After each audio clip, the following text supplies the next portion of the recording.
एक समय वर्धमान नामक नगर में एक राजा रहता था। उसका नाम रूपसेन था। वह राजा बड़ा प्रतापी और दयालु था। उसकी प्रशंसा सुनकर दूर दूर से एक गुणीजन आया करते थे। वह सबका आदर करता था। उसकी प्रशंसा सुनकर बीरबल नामक एक सिपाही उसके राज्य में आया और उसकी प्रशंसा के अनुसार सब कुछ देख सुनकर खुश हो गया। एक दिन शाम को वह राजमहल के द्वार पर आया। उसने राजा से मिलने की इच्छा प्रकट की। उसे राजा के सामने पेश किया गया। बीरबल ने राजा को साष्टांग दंडवत करने के बाद कहा, हे राजन, मैं बड़ा दुखी हूँ। राजा ने कहा, क्या दुख है तुम्हें? बीरबल बोला, राजन, मैं एक सच्चा सिपाही हूँ। पहरेदारी का काम करना और स्वामी की आज्ञा का पालन करना जानता हूँ। मैं बहुत वफादार हूँ, पर मुझे कोई काम नहीं दे रहा है। राजा ने पूछा, क्यों, क्या कारण है? बीरबल बोला, राजन, मैं 100 मोहरे रोज चाहता हूँ, कोई नहीं देता। उसकी बात सुनकर राजा कुछ सोच में पड़ गया। राजा के आसपास खड़े लोग उसकी इस बात पर मुस्कुराने लगे। राजा कुछ देर बाद बोला, तुम्हारे परिवार में और कितने लोग हैं? बीरबल बोला, अन्नदाता, मेरे परिवार में मेरी पत्नी, मेरा लड़का, एक लड़की और मैं। इस प्रकार हम कुल 4 प्राणी हैं। मैंने बरसों तक नरेश जयसेन की सेवा की है। उनका देहांत हो गया है, इस कारण आपकी सेवा में आया हूँ। राजा ने पूछा,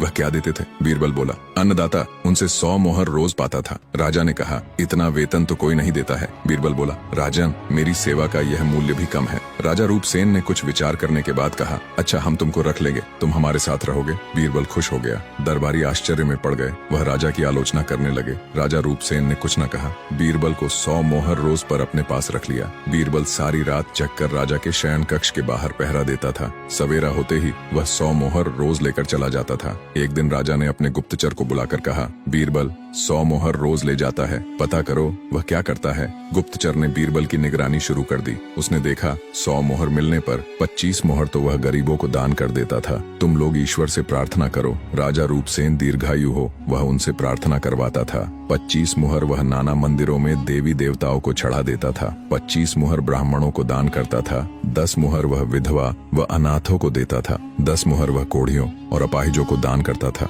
केवल 5 मोहर लेकर घर पर देता था। गुप्तचर यह सब देखकर हैरान रह गया। उसने राजा रूपसेन को सब बतलाया। राजा रूपसेन खुश हो गए। उन्होंने बीरबल को 100 मोहर रोज देने में किसी प्रकार की बाधा न डाली। दरबारियों की आलोचना पर कोई ध्यान न दिया। राजा रूपसेन बीरबल की सेवा से खुश थे। रात को जब भी वह आवाज देते, कोई है, तो उसी समय बीरबल का उत्तर मिलता था, आज्ञा दीजिए। राजन, बीरबल हमेशा मुस्तैदी से पहरा देता था। एक रात की बात है, राजा रूपसेन आराम से अपने राजमहल के शयन कक्ष में सोया था कि किसी स्त्री के जोर जोर से रोने की आवाज आई। राजा रूपसेन ने आवाज दी, कोई है? तुरंत बीरबल की आवाज आई, आज्ञा दीजिए महाराज। राजा रूपसेन बोले, जाकर पता करो, इतनी रात को यह कौन औरत रो रही है? बस क्या था। बीरबल तुरंत महल से बाहर निकल गया। जिस तरफ से रोने की आवाज आ रही थी, आवाज मरघट से आ रही थी। वह रुका नहीं, सीधा उसके पास आया। आकर देखता क्या है कि वह औरत धाड़े मारकर रो रही है। उसने सिर से पैर तक हीरे मोती के जेवर पहन रखे थे। बहुत खूबसूरत थी, लेकिन उसका रोना इस प्रकार था कि आंख से एक बूंद आंसू न गिर रहा था। बस सिर धुनती और चिल्ला चिल्ला कर रोती थी। बीरबल उसका यह हाल देखता रह गया। फिर उसने पूछा, सुंदरी, क्या बात है, इस तरह क्यों रो रही हो? उस सुंदरी ने बीरबल की ओर देखा, फिर बोली, मेरा नाम लक्ष्मी है, मैं राज परिवार में निवास करती हूँ, पर इस समय शनि ने राजा पर आक्रमण कर दिया है। राजा रूपसेन का राजपाट चला जाएगा। वह बहुत बुरी दशा से मृत्यु को प्राप्त होंगे, इस कारण मैं रो रही हूँ। उसकी बात सुनकर बीरबल घबरा गया। बोला, इसका कोई उपाय है जिससे राजा बच जाए? इस पर उस सुंदरी ने कहा, हाँ,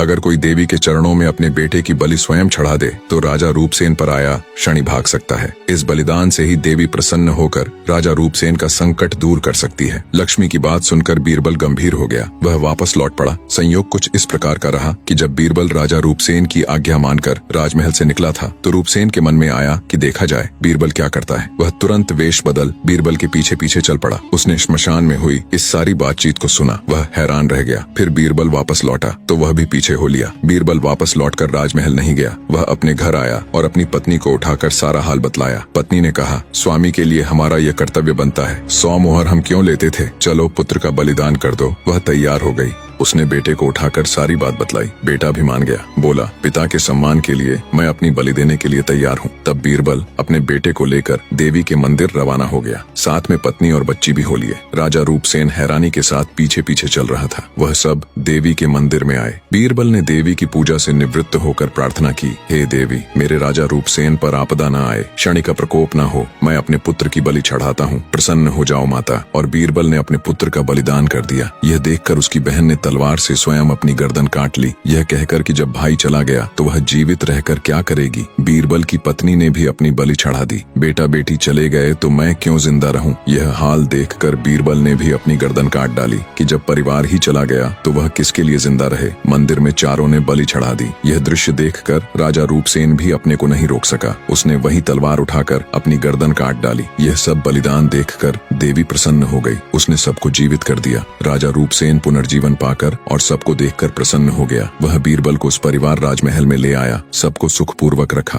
राजा के इस व्यवहार पर मंत्री बड़ा नाराज हो गया। पहले आपने उसे 100 मोहर पर रखा, अब उसे राजमहल में बैठा दिया। इससे असंतोष फैल रहा है और लोगों में। राजा ने कहा, तुमको पता नहीं बीरबल क्या है। उसने मेरे लिए जो किया है वह कोई नहीं कर सकता। रूपसेन ने सब बतला दिया। मंत्री आश्चर्यचकित रह गया। मंत्री बोला, यह तो कमाल की बात है। राजा से यह सब सुनकर मंत्री शांत हो गया। जिसने भी सुना हैरान रह गया, लेकिन उसके प्रति एक दरबारी ईर्ष्या से भर गया। उसने मौका पाकर बीरबल का कत्ल करवा दिया। बीरबल फिर जीवित न हो सका। अब बताओ राजा विक्रमादित्य, बीरबल इस बार जिंदा क्यों नहीं हुआ। विक्रमादित्य बोला, यह भाग्य की बात है, इसमें कोई बलिदान तो था नहीं। तुम ठीक कहते हो। और वैताल फिर उछलकर राजा के कंधे पर से भाग गया। विक्रमादित्य हैरान रह गया। फिर वह तेजी से वापस लौट पड़ा। उसने देखा वैताल पेड़ से उलटा लटका है। फिर वेताल को कंधे पर बैठाया और चल पड़ा। वेताल बोला, राजा एक और कहानी सुनाता हूँ। आगे की कहानी अगले पार्ट में। वीडियो पसंद आया हो तो वीडियो को एक लाइक करके चैनल को सब्सक्राइब जरूर करें।